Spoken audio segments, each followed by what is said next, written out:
Histoire de Béjaïa, partie 5. Pendant 3 siècles, les Anglais, puis les Français, puis les États-Unis, attaqueront succinctement les corsaires barbaresques en mer. Non seulement ils échoueront, mais pour le cas des États-Unis, ils seront forcés à payer un impôt très onéreux à Alger. Des razzias sont constamment effectuées en mer et sur les côtes européennes de la Méditerranée. 1,5 million d'esclaves européens seront capturés et vendus. Béjaïa, étant redevenue une ville très commerçante, abrite alors un gigantesque marché aux esclaves. La Qal'a d'Ayt Abbas, fondée en 1510 par le sultan de Béjaïa, Abd ar-Rahman, est devenue un royaume puissant et résistera alors 3 siècles aux Ottomans. Béjaïa ne sera pas tributaire de la régence d'Alger. Bien au contraire, les Ottomans devront payer un impôt et baisser leur étendard pour traverser la Kabylie. Le royaume des Ayt Abbas possède de nombreuses mines de fer, ce qui fera leur richesse. Certaines tribus se spécialisent dans la fourniture de métal, d'autres dans la fabrication de fusils à miclet de prestige appelés Timkhalt, ou en arabe Mokahla, inspirés des fusils des Bacha Bouzouk albanais et ornés de corail.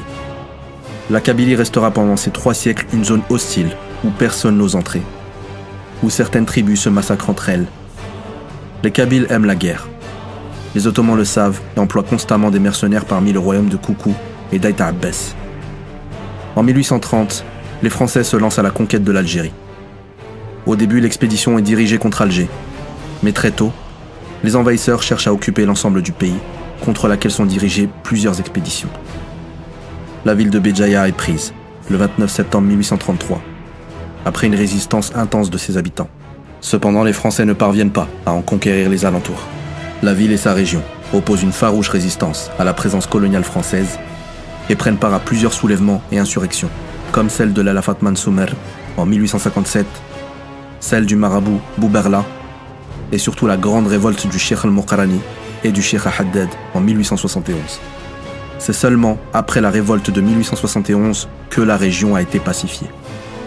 Le 8 mai 1945, la répression conduite par les forces coloniales françaises à Kharrata, où la marine de guerre est mise à contribution pour un bombardement naval des côtes de la région de Bougie, fait des milliers de victimes. Le Front de Libération Nationale, FLN, crée pour la première fois un territoire administratif kabyle, la Wilaya 3. La région se trouve au cœur de la résistance au colonialisme français. Du 13 août au 20 août 1956, au village d'Ifri, dans l'actuelle commune d'Ouzellegen, près de Béjaïa, un congrès du FLN qui s'est tenu dans la clandestinité pendant la guerre d'Algérie est organisé. Le congrès de la Soumam. Le congrès de la Soumam est l'acte majeur structurant la révolution algérienne. Il s'est tenu pour structurer et organiser la révolution, lui donner une assise nationale et révolutionnaire, et lui assurer une présence sur le plan international. 5 juillet 1962. L'Algérie obtient enfin son indépendance après 8 ans de guerre violente. Avril 2001. Vient le printemps noir en Kabylie. La commune d'Amizour, près de Béjaïa, devient le point de départ de nouvelles revendications contre le gouvernement, avant la création du mouvement La Harouche et l'édification d'un document posant toutes les revendications de la plateforme d'El Qsar. 16 février 2019, Kharrata, dans la wilaya de Béjaïa, devient le point de départ de la révolution du sourire, appelée Hirak.